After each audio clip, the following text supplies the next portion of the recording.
नमस्कार, आप देख रहे हैं खबरों का सबसे विश्वसनीय और धमाकेदार बुलेटिन न्यूज ब्लास्ट और आपके साथ में विजेंद्र सोलंकी। शुरुआत करते हैं विधानसभा चुनाव से पहले यूपी में बड़े सियासी उठापटक की। चुनाव से एन वक्त पहले बीजेपी कांग्रेस सपा में दल बदल की होड़ मच गई है। योगी सरकार के 2 कैबिनेट मंत्रियों समेत कई विधायकों के इस्तीफे हो चुके हैं। स्वामी प्रसाद मौर्य और दारा सिंह अपने मंत्री पद से इस्तीफा दे चुके हैं। मौर्य ने कल लखनऊ में 11 बजे नई पारी की शुरुआत का ऐलान कर दिया है। वो साइकिल की सवारी करेंगे या निर्दलीय मैदान में तोड़ेंगे, ये कल तय हो जाएगा। स्वामी प्रसाद मौर्य के समर्थन में कई विधायकों ने भी इस्तीफे दे दिए। आज सिकोहाबाद से बीजेपी विधायक मुकेश वर्मा ने इस्तीफा दे दिया है। कांग्रेस नेता इमरान मसूद भी हाथ का साथ छोड़कर साइकिल पर बैठने की तैयारी कर चुके हैं, साइकिल पर सवार हो चुके हैं। वहीं बेहट सीट से कांग्रेस विधायक नरेश सैनी बीजेपी में शामिल हो गए। सिरसागंज से सपा विधायक हरिओम यादव बीजेपी में शामिल हो गए हैं।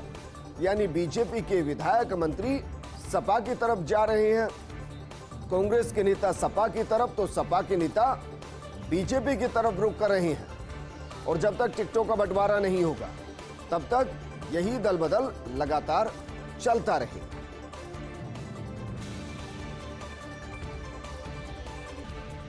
ओबीसी क्रीमी लेयर की सीमा बढ़ाने की तैयारी में केंद्र सरकार 8 से बढ़ाकर 12 लाख रुपए किए जाने की कवायद तेज कर दी गई है।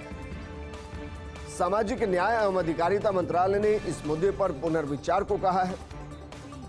केंद्र सरकार ने 3 साल पहले आय सीमा को लेकर बढ़ाया था कदम।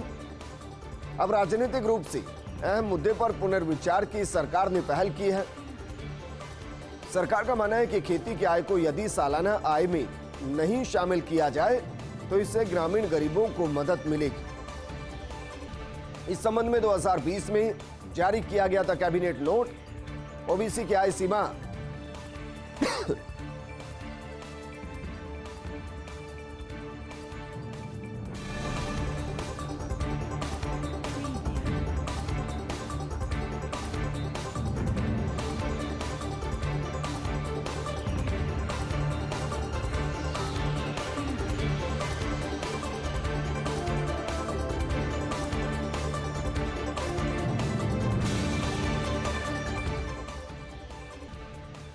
दो 2019 में केंद्र ने रिटायर्ड सचिव के नेतृत्व में एक पैनल का गठन किया था और अब ओबीसी क्रीमी लेयर की सीमा बढ़ाने की तैयारी में है केंद्र सरकार। इसे 8 लाख से बढ़ाकर 12 लाख करने की तैयारी की जा रही है।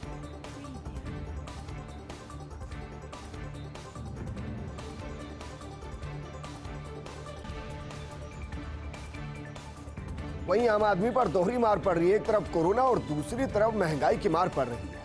देश में खुदरा महंगाई दर का आंकड़ा पहुंचा 5.59% पर। बीते 6 महीने के महंगाई के आंकड़े की बात की जाए तो उच्च स्तर पर यह नजर आता है। कोरोना से पहले 2019 में महंगाई दर पहुंच गई थी 6.93%। राष्ट्रीय सांख्यिकी कार्यालय ने आंकड़े जारी किए हैं। रिटेल महंगाई के आंकड़े में हरियाणा देश में अव्वल बना हुआ है, पहले स्थान पर बना हुआ है। राजस्थान की बात की जाए तो राजस्थान में महंगाई दर 5.05% दर्ज की गई है। खुदरा महंगाई का आमजन पर सीधा असर पड़ता है। खाने पीने की चीजों की कीमतें बढ़ती है और इसकी वजह से तेजी आ जाती है। अब 2 से 3 फरवरी के बीच होगा मौद्रिक नीति की समीक्षा, लेकिन उसमें क्या कुछ राहत मिलती है ये बता पाना मुश्किल, क्योंकि वर्तमान स्थिति में तो 2 मार आम आदमी पर पड़ रही है। एक तरफ कोरोना की मार की वजह से व्यापार धीमा और दूसरी तरफ महंगाई बढ़ रही है। राजस्थान जैसे प्रदेश में 5% के आसपास महंगाई का होना यह बताता है कि दोहरी मार आम आदमी की कमर को तोड़ रही है। वहीं कोरोना का फ्लाइट्स पर भी ज्यादा असर दिखाई दे रहा है। कम यात्री भार के चलते जयपुर एयरपोर्ट से दोपहर 1 बजे तक 9 फ्लाइट्स रद्द हो चुकी है। शुरुआत एक के साथ करते हैं। सुबह 5:15 पर बेंगलुरु जाने वाली इंडिगो की फ्लाइट संख्या 6E839 रद्द हो चुके हैं, यानी कि उड़ान नहीं भरी। सुबह 6:20 पर मुंबई जाने वाली इंडिगो की फ्लाइट संख्या 6E5383 भी रद्द हो चुके हैं, इसने भी उड़ान नहीं भरी। सुबह 7:40 पर दिल्ली जाने वाली इंडिगो की फ्लाइट 6C5089 ये भी रद्द हो चुकी है, जबकि सुबह 8:40 पर चंडीगढ़ जाने वाली इंडिगो की फ्लाइट संख्या 6C7276 रद्द हो चुकी है। अब सोचिए, इनके अंदर जिन यात्रियों को अपने गंतव्य तक पहुंचना था वो इंतजार ही करते रह गए, फ्लाइट से रद्द हो गए। वहीं सुबह 9:05 पर कोलकाता जाने वाली गो फर्स्ट की फ्लाइट संख्या G8703 रद्द हो चुकी है। सुबह 11:05 पर कोलकाता की इंडिगो की फ्लाइट संख्या 6C6568 ये भी रद्द हो चुकी है। सुबह 11:55 पर उदयपुर की स्पाइसजेट की फ्लाइट संख्या SG337 ये भी रद्द हो चुकी है। दोपहर 12:25 पर यानी कि अब से कुछ मिनट बाद जो चेन्नई की एयर एशिया की फ्लाइट है जिसका नंबर है I51229 ये भी उड़ान नहीं भरेगी, ये रद्द हो चुकी है। दोपहर 1:20 पर यानी कि लगभग 1 घंटे बाद हैदराबाद जाने वाली गो फर्स्ट की फ्लाइट संख्या G8506 ये भी उड़ान नहीं भरेगी, ये भी रद्द हो चुकी है। ऐसे में यात्रियों के सामने दो ही ऑप्शन है। पहला, जिस फ्लाइट के जरिए उनको आगे चलना था, रद्द होने के बाद या तो उनको रिफंड का ऑप्शन दिया जाएगा या अगली फ्लाइट के जरिए उनको अपने गंतव्य तक पहुंचने का मौका दिया जाएगा। लेकिन यात्री परेशान, क्योंकि जिस फ्लाइट के जरिए उनको उड़ान भरनी थी, 9 फ्लाइट्स रद्द हो चुकी हैं और ये सीधा कोरोना की वजह से हुआ है, क्योंकि कोरोना की वजह से यात्री भार धीरे धीरे कम हो रहा है। दिसंबर के अंतिम सप्ताह तक जहां एक बार फिर से एयरलाइंस हवा में उड़ती नजर आ रही थी, यानी कि धीरे धीरे सामान्य हो रही थी, जनवरी के पहले सप्ताह के बाद वही एयरलाइंस एक बार फिर से लड़खड़ा रही हैं। यात्री भार बेहद कम और जयपुर जैसे व्यस्तम एयरपोर्ट से सुबह की शुरुआत के साथ ही 9 फ्लाइट्स का रद्द होना ये बताता है कि यात्री भार इतना कम है कि इन हवाई जहाजों को उड़ाना विमानन कंपनियों के लिए बेहद मुश्किल हो रहा है। देश और प्रदेश के लिए वरदान साबित होंगे भारतमाला के प्रोजेक्ट्स। सबसे लंबे इकोनॉमिकल कॉरिडोर में एक अमृतसर जामनगर एक्सप्रेसवे पश्चिमी सीमा के पास निर्माणाधीन 1224 किलोमीटर लंबा एक्सप्रेसवे है। दरअसल 7 राज्यों और देश की 3 बड़ी रिफाइनरी समेत 3 पोर्ट आपस में इसके जरिए जुड़ जाएंगे, यानी कि एक माला बनेगी जो इन तमाम प्रदेश के हिस्सों को, देश के हिस्सों को आपस में जोड़ देगी, जिसे हम कॉरिडोर कहते हैं। कॉरिडोर का सबसे बड़ा हिस्सा 636 किलोमीटर गुजर रहा राजस्थान से और इसलिए सबसे ज्यादा फायदा भी राजस्थान को होगा। प्रदेश के संग्रिया से सांचौर के बीच 174 किलोमीटर की दूरी कम हो जाएगी। एक्सप्रेसवे पंजाब, हरियाणा, गुजरात को आपस में कनेक्ट कर देगा। जम्मू कश्मीर, हिमाचल प्रदेश, लद्दाख के गुड्स का सीधा निर्यात हो पाएगा। 6 लेन का अमृतसर जामनगर एक्सप्रेसवे पर होंगे 25 हेलीपैड। इंटरचेंज या साइट के पास बनने वाले हेलीपैड का सेना भी इस्तेमाल कर पाएगी। अमूमन आजकल इस तरीके के ही हाईवेज को तैयार किया जा रहा है जहां इमरजेंसी में वायुसेना के विमानों को उतारा जा सके, हेलीकॉप्टर्स को उतारा जा सके और हेलीपैड से सेना को बॉर्डर तक जाने का रिस्पांस टाइम 48 घंटे कम हो जाएगा। यानी कि अगर बॉर्डर पर कोई विषम परिस्थिति आती है और सैनिकों को क्विक मूवमेंट करानी है तो फिर ऐसे में ये भारतमाला का हाईवे एक महत्वपूर्ण कड़ी बनेगा, क्योंकि इसकी वजह से जो बॉर्डर तक जाने का रिस्पांस टाइम है वो 48 घंटे कम होगा, यानी कि 2 दिन कम होगा। सोचिए आज के युग में 2 दिन कितने ज्यादा होते हैं और ये समय कम हो जाएगा, रिस्पांस टाइम कम हो जाएगा। वहीं 3 राज्यों के मिलिट्री स्टेशन को भी आपस में ये एक्सप्रेसवे जोड़ देगा। फीडर से कनेक्टिविटी होने से मैन और मटेरियल का ट्रांसपोर्टेशन बेहद आसान होगा, क्योंकि इससे न सिर्फ प्रदेश जुड़ रहे हैं बल्कि कई प्रदेश आपस में जुड़ रहे हैं, कई बड़े प्रोजेक्ट आपस में जुड़ रहे हैं और इंटर कनेक्टिविटी बढ़ने से जिंदगी आसान है। अलवर में मूक बधिर नाबालिग से निर्भया जैसी हैवानियत, जेके लोन अस्पताल अधीक्षक डॉक्टर अरविंद शुक्ला ने जारी किया हेल्थ बुलेटिन। शुक्ला ने कहा, अब बच्चे की स्थिति स्टेबल है लेकिन निगरानी की जा रही है। आपको बता दें कि कल डॉक्टर्स की टीम ने 2 से ढाई घंटे बच्चे का ऑपरेशन किया था। बच्चे की स्थिति क्रिटिकल बनी हुई थी। राहत की बात यह है कि अब बच्ची की स्थिति स्टेबल बताई गई है। लगातार बच्ची की निगरानी जेके लोन अस्पताल में की जा रही है। फिलहाल बच्ची की स्थिति ऐसी है कि उसको कुछ भी ऑरल फूड नहीं दिया जा रहा, यानी गले के जरिए उसको कुछ खिलाने की स्थिति में अभी भी डॉक्टर्स नहीं है, बच्ची नहीं है खाने की स्थिति, क्योंकि रिपेयर पार्ट पूरी तरह नहीं हो पाए हैं फंक्शनल। बच्ची फिलहाल इशारों में बात कर रही है। वैसे भी बच्ची मूक बधिर है, वो इशारों में ही बात करेगी, लेकिन हम उनके इशारों को कितना समझ पाते हैं ये महत्वपूर्ण है। दर्द को कितना समझ पाते हैं ये महत्वपूर्ण है। राज्य बाल आयोग अध्यक्ष संगीता बेनीवाल ने अस्पताल पहुंचकर बच्ची की तबीयत जानी है। वहीं बीजेपी की तरफ से भी जांच कमेटी गठित की गई है, जिसमें 4 सदस्य हैं। अलका गुर्जर है, इसके अलावा जसकौर मीणा है, रामलाल शर्मा है, अलका मुंदड़ा है। चारों जेके लोन अस्पताल पहुंचे।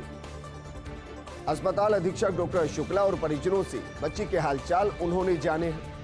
अब बीजेपी की जांच कमेटी के सदस्य अस्पताल से सीधे रणथंभौर जा रहे हैं। वहां कांग्रेस नेता प्रियंका गांधी से बीजेपी का दल मुलाकात करेगा। हालांकि रामलाल शर्मा ने एक्सक्लूसिव फर्स्ट इंडिया से जेके लोन के बाहर कहा था कि वो इस मुद्दे पर राजनीति नहीं करना चाहते। तो सवाल यह है कि रणथंभौर प्रियंका गांधी से मुलाकात क्यों? बहरहाल इस वक्त की जो जानकारी वो यही कि कांग्रेस नेता प्रियंका गांधी से यह दल मुलाकात करने के लिए रणथंभौर जा रहा है। ऐसा संभव नहीं हुआ तो वहीं पर धरना प्रदर्शन करेंगे बीजेपी के कार्यकर्ता, जबकि पहले यह जानकारी थी कि वो जेके लोन अस्पताल से अलवर जाएंगे, लेकिन अब वो अलवर नहीं, अब वो रणथंभौर जा रहे हैं, क्योंकि रणथंभौर प्रियंका गांधी आई हुई हैं। कल उनका जन्मदिन था, जन्मदिन मनाने के लिए वो रणथंभौर में है। रणथंभौर से ही आज यूपी के 125 सीटों पर प्रत्याशियों की घोषणा की है और अब बीजेपी प्रियंका गांधी को घेरने रणथंभौर जा रही है। और इस मुद्दे पर प्रियंका गांधी से अगर बात नहीं हुई तो धरना प्रदर्शन वहीं पर करने की बात की जा रही है बीजेपी के कार्यकर्ताओं की तरफ से।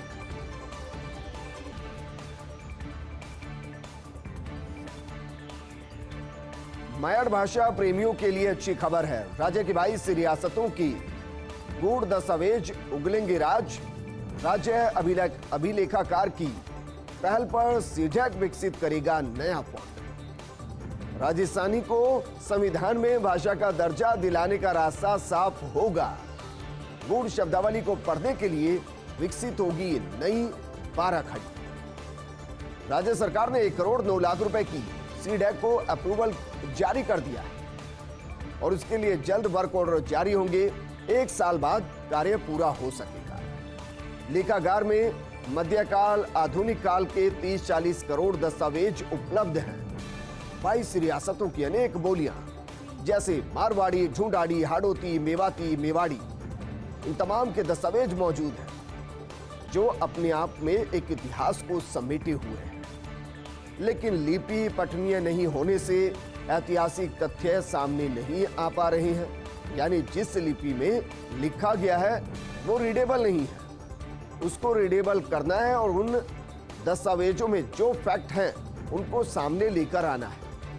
इनमें से केवल 1.5 करोड़ दस्तावेज ही अब तक हिंदी में रूपांतरित हो चुके हैं, हिंदी में ट्रांसलेट हो पाए। मारवाड़ी फॉन्ट विकसित होने से स्कैन से दस्तावेज हो सकेंगे हिंदी रूपांतरित और इससे ये काम तीव्र गति से आगे बढ़ेगा। उम्मीद करेंगे कि राजस्थान का जो गौरवशाली इतिहास इन पन्नों के अंदर अलग अलग लिपि के जरिए छिपा हुआ है, वो न सिर्फ राजस्थान के सामने आएगा बल्कि हिंदुस्तान के पटल पर एक बार फिर से स्वर्णिम इतिहास सोने की तरह चमकता नजर आए। उत्तर प्रदेश में मावठ के बाद से सर्दी का सितम बरकरार है। प्रदेश में पहाड़ों से लेकर मैदानों तक कड़ाके की सर्दी पड़ रही है। कई ऐसे इलाके जहां तापमान -1, 2 और 3 डिग्री तक पहुंच चुका है। हाड़ कपा देने वाली गलन भरी सर्दी से लोगों का हाल बेहाल हो चला है। कोई गर्म चाय की चुस्की ले रहा है तो कोई अलाव का सहारा ले रहा है। आबू की वादियों में लगातार चौथे दिन पारा जमाव बिंदु पर रहा, -3 से 4 डिग्री रहा। वहां जो भी सीधे आसमान के नीचे रही चीजें वो जम गई। आज भी माउंट आबू में न्यूनतम तापमान -4 डिग्री दर्ज किया गया। शेखावटी के फतेहपुर में 2.4 डिग्री तापमान दर्ज किया गया। जबकि अगर बात राजधानी जयपुर की जाए, गुलाबी सिटी की जाए, पिंक सिटी की जाए तो यहां 6.5 डिग्री न्यूनतम तापमान रिकॉर्ड किया गया। शेखावटी समेत प्रदेश के ज्यादातर हिस्सों में घना कोहरा छाया रहा, विजिबिलिटी बेहद कम रही और इसकी वजह से जो भी सड़कों पर निकले उनको संभलकर चलना पड़ा, क्योंकि कहीं 15 मीटर की विजिबिलिटी थी, कहीं 20 मीटर की विजिबिलिटी। मौसम विभाग ने कल भी प्रदेश के अलवर, झुंझुनू, सीकर, चूरू, हनुमानगढ़, श्री गंगानगर में घने कोहरे की संभावनाएं जताई।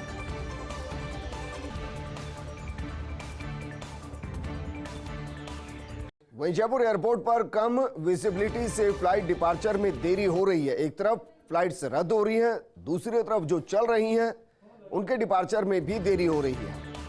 जयपुर से जाने वाली फ्लाइट्स के डिपार्चर में देरी हो रही है। जयपुर एयरपोर्ट पर खराब हुआ रनवे दृश्यता का इक्विपमेंट और इस वजह से कैट 3B सिस्टम काम ही नहीं कर रहा है।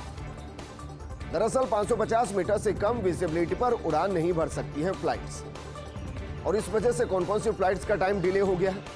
स्पाइसजेट मुंबई की सुबह 8:30 बजे की फ्लाइट SG 279 1 घंटे की देरी से रवाना हुई। गो फर्स्ट मुंबई की सुबह 8:45 पर उड़ने वाली फ्लाइट G8389 45 मिनट देरी से रवाना हुई। वहीं स्पाइसजेट सूरत की सुबह 8:45 की फ्लाइट SG 3419 50 मिनट की देरी से डिपार्चर हुई। स्पाइसजेट दिल्ली की सुबह 9:40 की फ्लाइट SG 2974 लेट हो गई या डिले है। उसने 11 बजे दिल्ली रवाना होनी थी, दिल्ली रवाना हुई है। लगभग 1 घंटे 20 मिनट के आसपास ये भी फ्लाइट डिले रही। इंडिगो इंदौर की सुबह 8:50 पर उड़ान भरने वाली फ्लाइट संख्या 6E7359 करीब 1 घंटे देरी से उड़ान भरती नजर आई। यानी एक तरफ यात्री इससे परेशान रहे कि फ्लाइट्स रद्द हो गई, दूसरी तरफ यात्री इससे परेशान रहे कि जो फ्लाइट्स उड़ान भर रही हैं वो कम विजिबिलिटी की वजह से काफी डिले चल रही है।